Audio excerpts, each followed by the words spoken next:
Hi, everyone. I know that you all are blessed and doing well.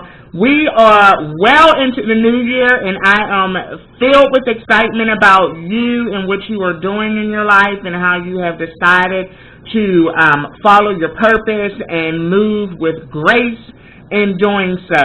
The last time we left off, I did give you guys some homework, and I am thankful that you all follow through with it.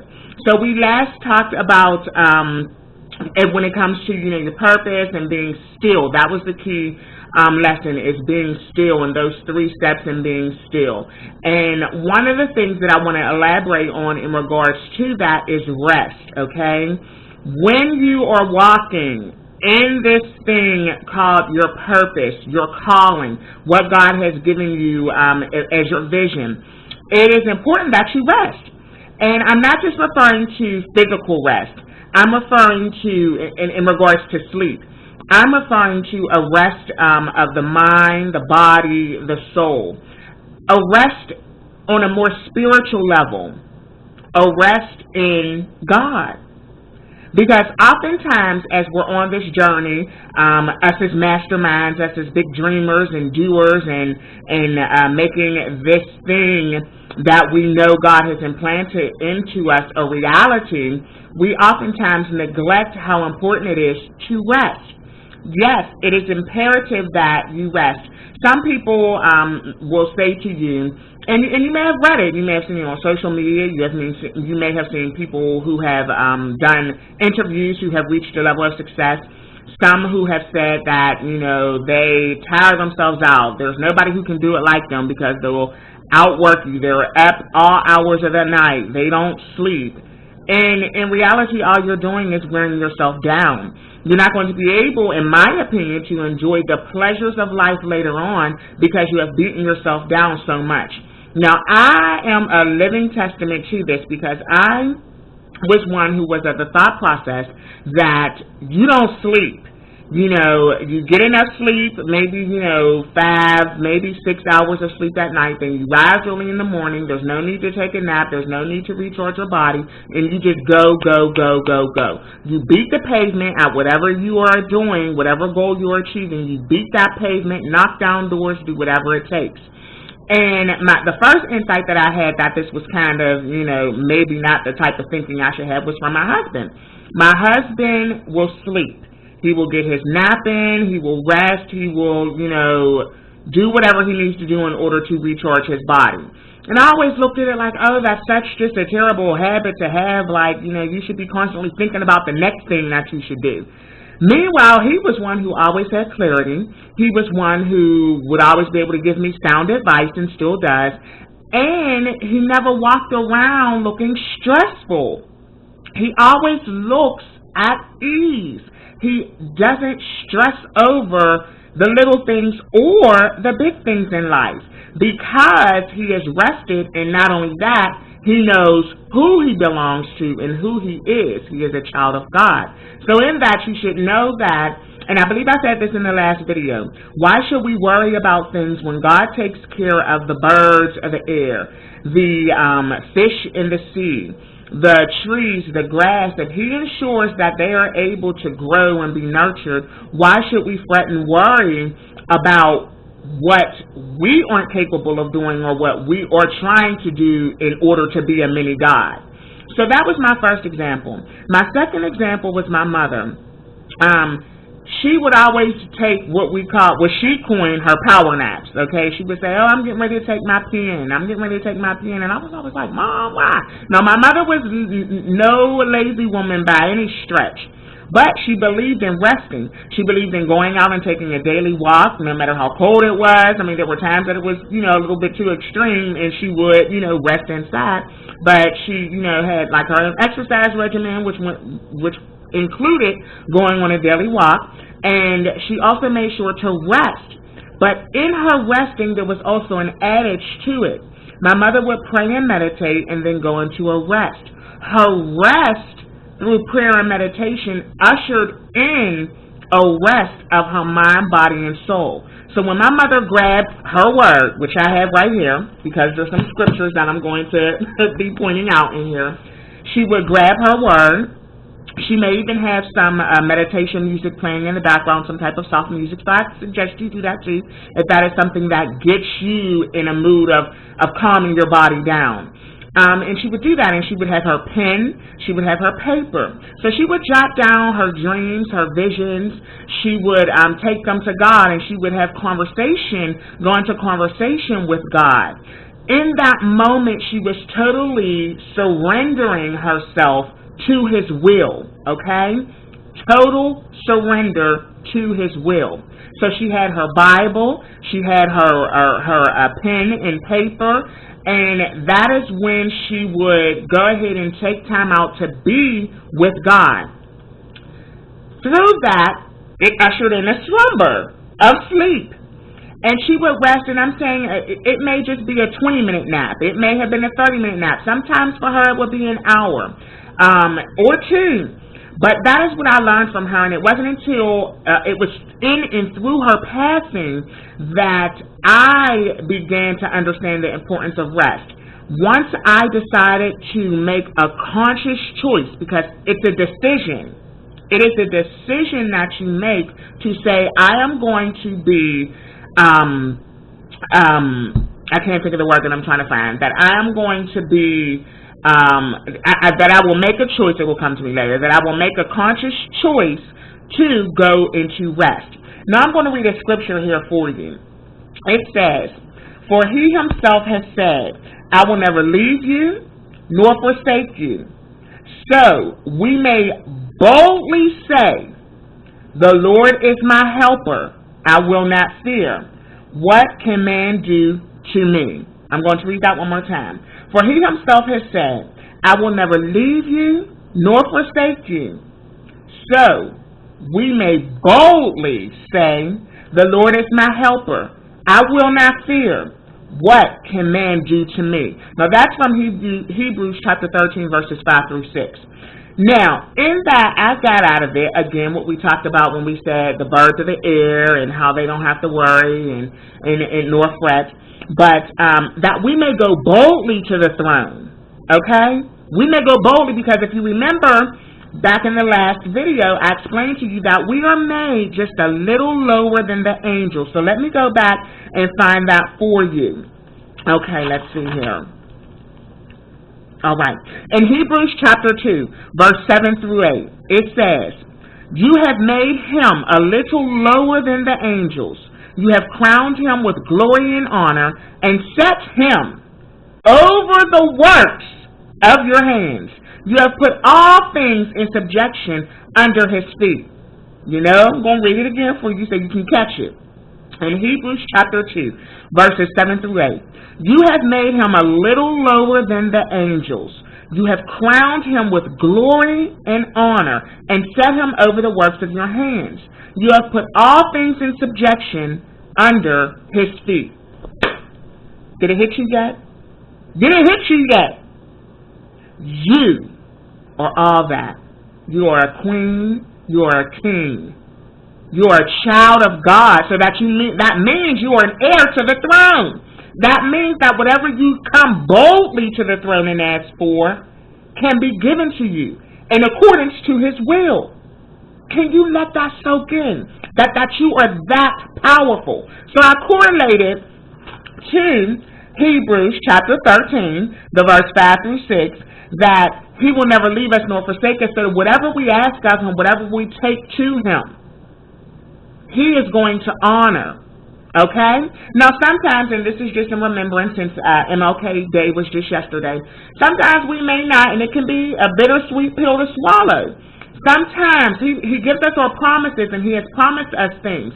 But sometimes we may not live to see those promises, but those promises will be passed on down to generation after generation after generation. Okay? But you are the one who is needed to lay that foundation. Without you, baby, there's nothing that's going to be able to come of those dreams and visions that you have. So you're going to be able to live a lot of the dream and vision that you have. But there's going to be some of your dream and vision that you are going to have to relinquish and be okay with letting go because it was meant for you to lay the foundation to Give to your children, your children's children, your children's children's children, because I'm telling you, I'm sitting here on the shoulders of great women. My mother was a great woman. My grandmother was a great woman. My great-great-grandmother was a great woman. They have taught me so many things. They have prayed over me. They have asked for things, chains to be broken, okay? Yokes to be lifted. They have asked for those things, and they have been the bearer of some of those things, and then they have been able to bless me as well as my children and my children's children to be able to benefit from their struggles, most importantly, from their rest because of their faith. Now, with rest comes faith, okay? Because I don't think you can fully rest if you aren't walking in faith, okay? As it says, faith is the substance of things not seen, but hoped for. So those hopes and dreams that you have, they are going to come to pass. But in order for them to come to pass, you see, it all works together, okay? It all works together. In order for those things to, reach the next level, you have to be able to be still, okay? Meaning letting go of people, places, and things, meaning having a an increase in your prayer life, meaning surrendering and having that submission. So with that, you also need to usher in rest, all right? Making sure you're getting enough proper sleep, okay? Not worried about it, because let me let you know something. I am building a legacy. So with that comes me needing to rest and rejuvenate my body. I have to, because I'm telling you, God's building up this soldier right here to do some great things for his people. I'm a vessel being used. So I need to rest. So with that rest comes, God, I believe that which you have shown me, that which you have told me is going to come to pass. So therefore, I need to rest from worry. Worry is not of God. My mother used to say, if you worry, don't pray, and if you pray, don't worry. So I've been choosing to deal with the latter part, because before, I got my butt kicked a couple times when I was doing the worrying and the praying, okay? So, in that you need to rest. Rest from trying to control things. Rest from trying to fix things, which is a part of control. Rest in knowing that you are assured that God is going to take care of you, okay? So let's get on track to what your purpose is and what your being. So now that God has revealed to you, and if he hasn't yet, I suggest you write those things down that you love, that you are passionate about, that you take it to prayer, take it in prayer to God so that he can start working on you to reveal those things to you that he wants you to do for his kingdom, okay? So this brief span of time that we are here on earth, we need to be working on how our life is being used to bless and propel someone else into their next stage, into their next level of life, okay? So, what I want you to do when it comes to rest, I want you to fully understand that rest, and let me get a drink of, this is my lemon water. I got this from my girl Chanel Cooper Sykes. Give me a second. I'm sorry. I have to do a plug for Chanel Cooper Sykes. Love this anointed woman. Okay? I've always liked, lemons and all of that in my water, but I'm starting to increase anymore. And this is what she recommends. This is what she does. She has her wonderful glass like I do. You got to feel good about what you're drinking.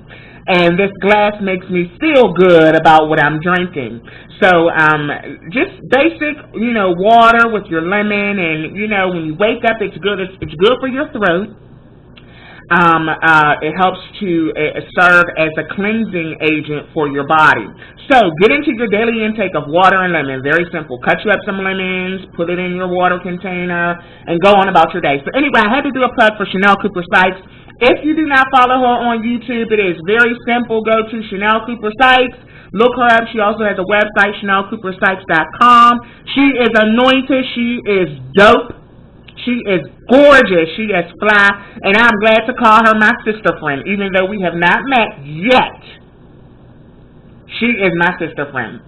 So nonetheless, I want you to be able to get into your spirit that rest is not just sleeping. Yes, that is the key component to it. And any successful person, Ariana Huffington talks about it in her book Thrive. And later on I'm going to do an upload on some books that I want to recommend to you all to read. But Ariana Huffington talks about it in her book Thrive. Also in Think and Grow Rich, Napoleon Hill talks about resting. T.D. Jakes in his book, why it's not coming to me right now, but in his latest book that he has out, he talks about instinct. That's what it is, instinct. He talks about rest. Now, Oprah Winfrey, one of my mentors, okay? No, I don't know Oprah, but she's still my sister girl, and she's my mentor in my head, okay? But Oprah Winfrey talks about rest and making sure that you get that alone time with God, making sure that you order your steps. Just like God is ordering your steps, you need to be intentional. That's the word that I was looking for earlier. Intentional about what you are doing. So we need to make sure that we are resting when it comes to sleep, getting enough hours of sleep. If at all possible, you can take a nap every day, do it, because your body needs to recalibrate. It needs to rejuvenate. You may have gotten up at 6 and then your body needs time to rest. It's like a machine. You absorb so much in maybe 5-6 hours. You may have dropped the kids off, picked them up, went to work, got lunches prepared, may have been a counselor to your kids or a counselor to your girlfriend. You may have had to counsel yourself that morning in order to get your foot out the door. Your body and your mind has been constantly going and hasn't had a time to sit down and absorb. Not only that, when you sit down and reflect upon what you have done so far throughout your day, you'll start to, look at some things, and it's like a mental check for yourself on how you could have done some things differently, how you could have said some things differently, how you could have strategized some different things. But you begin to just look and reflect on your day, and not only that, you have a chance to reflect on how good God's grace is in those hours that you have been up. The encounters that you've had with people, His grace that sustains you, you getting in tune with your breathing and being grateful that you have breath in your body to breathe and that God still has you here for a reason. You still have work to do, girlfriend. You still have work to do, my queen. So therefore, it gives you time to reflect on that. And then maybe even writing some things down. And those things that may be heavy on your heart, those things that you may not be able to share with anyone else, but when you write them down, you know that you are in conversation with the Lord and that He hears your heart's desires, and that when you write it down and make it plain, it's like a release of those dreams. It's like a release of sometimes the stress that's in your life. So once you do that, you know that you're on the right path to getting into relationship with Him, because then you are showing Him that you are trusting Him with your life, that you are okay with saying, God, I don't know everything. I can't figure it all out, and I know that you are omnipotent, omnipresent, and that you are able to take care of everything that I am not able to. I've done what I was to do. Now I need you to show up and do what you were supposed to do, because it says we can come to you boldly, okay? We can come to you boldly and ask and trust and believe that you are going to give us clarity. You will get clarity once you decide to rest, okay? Rest gives you clarity because you don't have all of those other things going on in your head once you get into a habit of getting into rest. Now, this is a habitual thing, all right? You need to be in rest on a constant basis. You need to make sure that, okay, I can't, so I lift my hands up to one who is greater than me, all right? So that pretty much is the gist of rest, and that is what I want you to work on over the next 2 weeks, is being intentional about resting, not in you, not just, oh, I'm going to sleep.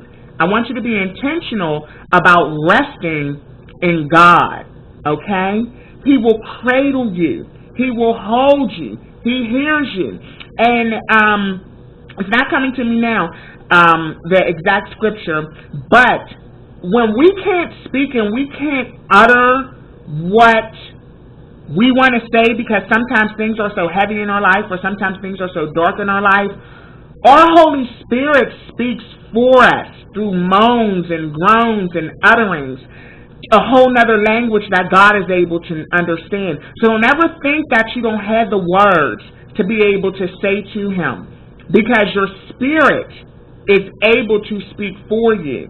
Your spirit is able to take it to that next level and converse with God so that He knows what angels He needs to let out and encamp around you, what you need in order to uplift yourself and move forward. And He will bring not only angels, but He will bring those people, earthly people, who He knows that you need in your life, who are going to pour into you and who are going to be a blessing to you, okay?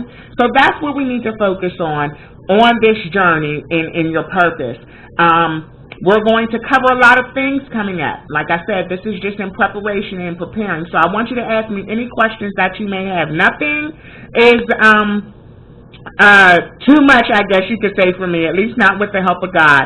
And I am sure, because I'm going boldly to the throne and asking Him to be able to give me the answers that you all need to have, and I am assured that He will. He has already given me things right now that are mind-blowing, that it's just like a journey every day. And I want to be able to also point out another person. Her name is Angel Richardson. Awesome, awesome, awesome woman. You can find her on Instagram at Life Coaches. So again, that's at Life Coaches. Her name is Angel Richardson. She's also on YouTube as well. Another anointed sister who is doing her thing, who is encouraging other ones to go ahead and live the life that God has ordained for them to live, okay? So I want you to make sure to start checking her out as well. And then if you have some suggestions for me to check out some other anointed vessels of the Lord, I am more than open to do that. But until next time, I want you to be blessed. I want you to do the work. Do the work, because I want to let you know that once God sees you doing the work, as they say, when the student is ready, the teacher will appear. God will start acknowledging even the little steps, because to you it may seem like a little step, but to Him, He's just shouting and His angels are shouting, because you have made that decision in your own free will to be able to say, God, I am ready. I am here. Or God, you know what, I was already there, but I may have stumbled and I just need some more direction.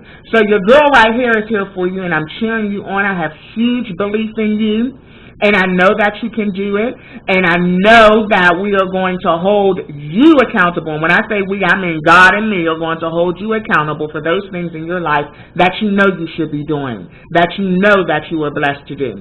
So again, rest over the next 2 weeks, because we're going to start getting into a habit of doing that. Rest, rest, rest. And if you haven't done the previous homework assignment of writing those things down and making it plain about those things that you are passionate about, I want you to be able to do that too. And shout out again to my girl Chanel Cooper Sykes. If you have not started your lemon water regimen, you need to get on it, okay? So, cheers to you. God bless. And you are anointed. Love you.